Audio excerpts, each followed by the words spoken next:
WBP PYQ নিয়ে এর আগে আমরা দুটো ক্লাসে আলোচনা করেছি, প্রায় 17টির মতো কোয়েশ্চেন। এবার আমরা তারপর থেকে আলোচনা করব।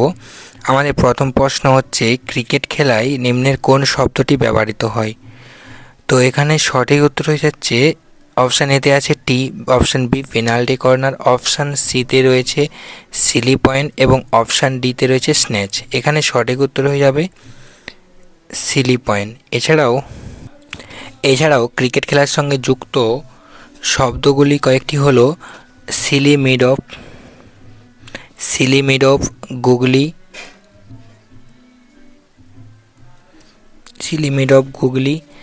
এছাড়াও সিলি পয়েন্ট ইত্যাদি রয়েছে।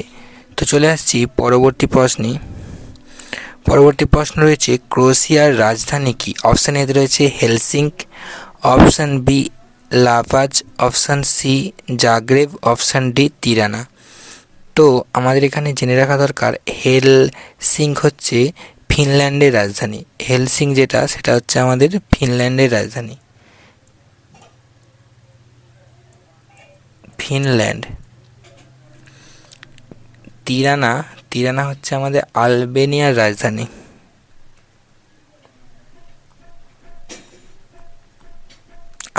রাজধানী।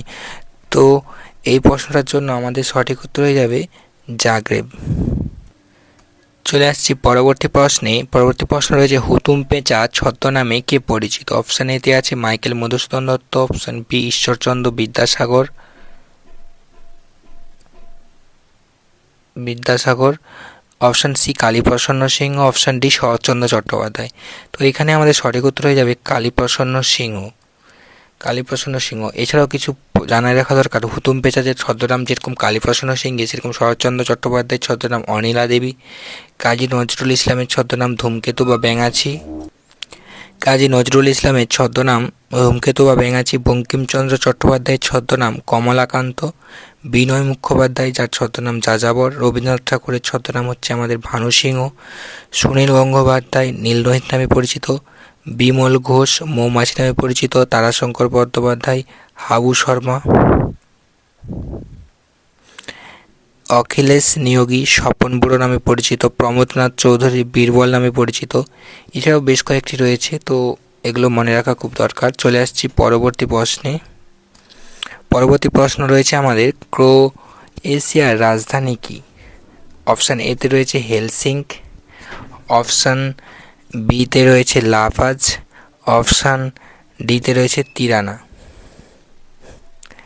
তো এখানে আমাদের সঠিক উত্তর হয়ে যাবে, এই প্রশ্নটা এরকম আমরা আলোচনা করেছি তাই এটা স্কিপ করছি, জাগ্রেব। ভারতের স্থায়ী গবেষণা কেন্দ্র দক্ষিণ গঙ্গোত্রী কোথায় অবস্থিত? অপশান এতে রয়েছে Antarctica, option B Arab Sagar, option C Himalaya, option D Bharat Mahasagar. তো আমাদের সঠিক উত্তর হয়ে যাবে আন্টার্কটিকা। কিন্তু যেটা জেনে রাখা দরকার, 1981 সালে আন্টার্কটিকা অভিযান শুরু করে ভারত প্রথম। এখনও পর্যন্ত আন্টার্কটিকাতে আমাদের 3টি অভিযান করা হয়েছে, যেগুলি হলো দক্ষিণ গঙ্গোত্রী, মৈত্রী এবং ভারতী। কিন্তু কার্যকরী গবেষণা কেন্দ্র 2টি রয়েছে, মৈত্রী ও ভারতী। তো চলে আসছি পরবর্তী প্রশ্ন রয়েছে, খাদ্য সংরক্ষণের জন্য কোন জিনিসটি বহুল পরিমাণে ব্যবহৃত হয়? Acetic acid, benzoic acid, tartaric acid, sodium bicarbonate. তো এটার জন্য আমাদের সঠিক উত্তর হয়ে যাবে বেনজোয়িক অ্যাসিড আমার সঠিক উত্তর। অ্যাসিটিক অ্যাসিডের সংকেত কি? আমাদের অ্যাসিটিক অ্যাসিডের সংকেত হচ্ছে CH3COOH। এটা কোথায় পাওয়া যায় না? ভিনিগারে।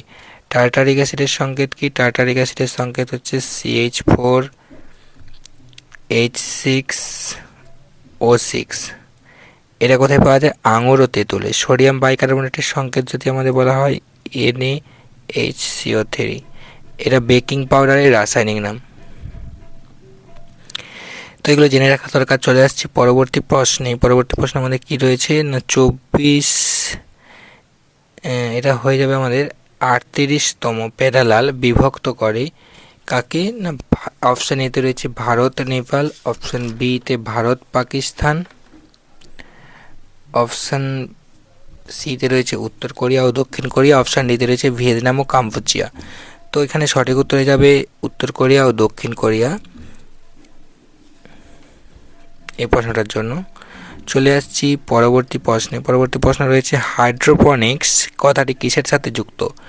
এ হাইড্রোজেনযুক্ত যৌগ, বি বংশ পরস্পরা, সি মাটি ছাড়া গাছের প্রতিপালন, অপশান ডি রয়েছে গাছ ছাড়া জল ছাড়া গাছের প্রতিপালন। তো সঠিক উত্তর হয়ে যাবে আমাদের মাটি ছাড়া গাছের প্রতিপালন। কখনোই জল ছাড়া গাছের প্রতিপালন এটা সম্ভব নয়। তো অপশান সি আমাদের সঠিক উত্তর।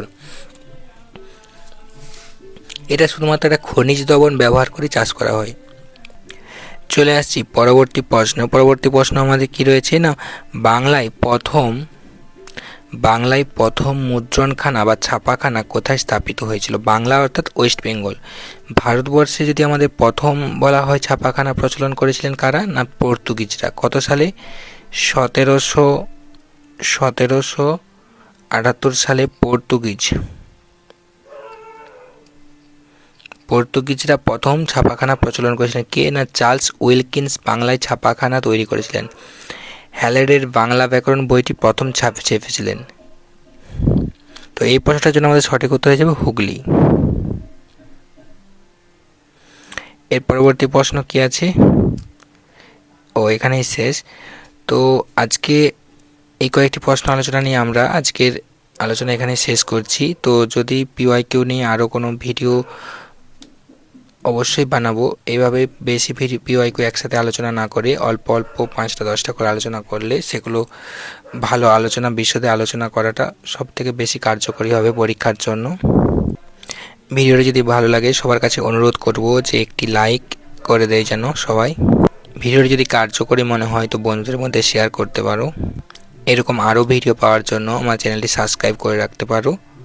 এছাড়াও আমি কোনো ভিডিও আপলোড করলে সবার আগে নোটিফিকেশান পাওয়ার জন্য বেল আইকনটিতে প্রেস করে রাখতে পারো। তাহলে কি হবে না, আমি কোনো ভিডিও আপলোড করলে সবার প্রথমে নোটিফিকেশান পেয়ে যাবে তোমরা।